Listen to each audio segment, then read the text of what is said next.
तो सबसे पहले तो ये बताइए, वहां सब कुशल मंगल है? आपकी तबीयत ठीक है?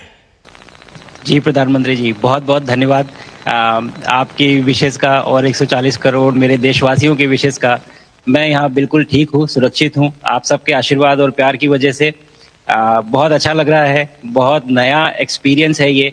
और कहीं न कहीं बहुत सारी चीज़ें ऐसी हो रही हैं जो दर्शाती हैं कि मैं और मेरे जैसे बहुत सारे लोग हमारे देश में और हमारा भारत किस दिशा में जा रहा है। अ, ये जो मेरी यात्रा है, ये पृथ्वी से ऑर्बिट की 400 किलोमीटर तक की जो छोटी-सी यात्रा है, ये सिर्फ़ मेरी नहीं है। मुझे लगता है कहीं न कहीं हमारे देश की भी यात्रा है। बिकॉज़ जब मैं छोटा था, मैं कभी सोच नहीं पाया कि मैं एस्ट्रोनॉट बन सकता हूँ। लेकिन मुझे लगता है आपके नेतृत्व में आज का भारत ये मौका देता है और उन सपनों को साकार करने का भी मौका देता है। तो ये बहुत बड़ी उपलब्धि है मेरे लिए और मैं बहुत गर्व फ़ील कर रहा हूँ कि मैं यहाँ पे अपने देश का प्रतिनिधित्व कर पा रहा हूँ। धन्यवाद प्रधानमंत्री जी। शुभ। आप दूर अंतरिक्ष में है, जहां ग्रेविटी ना के बराबर है, पर हर भारतीय देख रहा है कि आप कितने डाउन टू अर्थ है। आप जो गाजर का हलवा ले गए हैं, क्या उससे अपने साथियों को खिलाया? जी प्रधानमंत्री जी, ये कुछ चीज़ें मैं अपने देश की खाने की लेके आया था, जैसे गाजर का हलवा, मूँग दाल का हलवा और आमरस। और मैं चाहता था कि ये बाकी भी जो मेरे साथी हैं, बाकी देशों से जो आए हैं, वो भी इसका स्वाद लें और चखें, जो भारत का जो रिच कुलिनरी हमारा जो हेरिटेज है, उसका एक्सपीरियंस लें। तो हम सभी ने बैठ के इसका स्वाद लिया साथ में और सबको बहुत पसंद आया। कुछ लोग हैं कि कब वो नीचे आएँगे और हमारे देश आएँ और इनका स्वाद ले सकें हमारे साथ। शुभ। परिक्रमा करना भारत की सदियों पुरानी परंपरा है। आपको तो पृथ्वी माता की परिक्रमा का सौभाग्य मिला है। अभी आप पृथ्वी के किस भाग के ऊपर से गुजर रहे होंगे? जी प्रधानमंत्री जी, इस समय तो मेरे पास ये इन्फॉर्मेशन उपलब्ध नहीं है, लेकिन थोड़ी देर पहले मैं खिड़की से, विंडो से बाहर देख रहा था, तो हम लोग हवाई के ऊपर से गुजर रहे थे। अच्छा। और हम दिन में 16 बार परिक्रमा करते हैं, 16 सूर्योदय और 16 संन्यास, सनराइज और सनसेट हम देखते हैं ऑर्बिट से। और बहुत ही अचंभित कर देने वाला ये पूरा प्रोसेस है। इस परिक्रमा में, इस तेज गति में, हम इस समय करीब 28,000 किलोमीटर प्रति घंटे की रफ्तार से चल रहे हैं आपसे बात करते वक्त। और ये गति पता नहीं चलती क्योंकि हम तो अंदर हैं, लेकिन कहीं ना कहीं ये गति जरूर दिखाती है कि हमारा देश कितनी गति से आगे बढ़ रहा है इस समय, कि हम यहाँ पहुंचे हैं और अब यहाँ से और आगे जाना है। अच्छा शुभ, अंतरिक्ष की विशालता देखकर सबसे पहला विचार क्या आया आपको? प्रधानमंत्री जी, सच में बोलूं तो जब पहली बार हम लोग ऑर्बिट में पहुंचे, अंतरिक्ष में पहुंचे, तो पहला जो व्यू था वो पृथ्वी का था।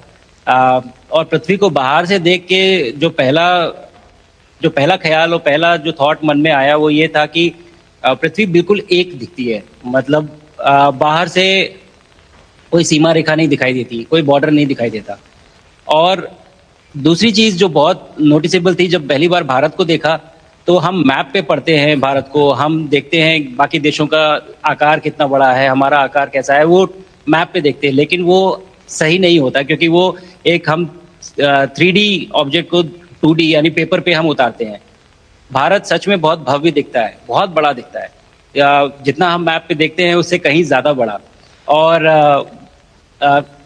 जो वननेस की फीलिंग है, पृथ्वी की वननेस की फीलिंग है, जो हमारा भी मोटो है कि अनेकता में एकता, वो बिल्कुल उसका महत्व ऐसा समझ में आता है बाहर से देखने में कि लगता है कि कोई बॉर्डर एग्जिस्ट ही नहीं करता, कोई राज्य नहीं एग्जिस्ट करता, कंट्रीज नहीं एग्जिस्ट करती। फाइनली हम सब ह्यूमैनिटी का पार्ट है और अर्थ हमारा एक घर है और हम सब के सब उसके सिटीजन्स हैं।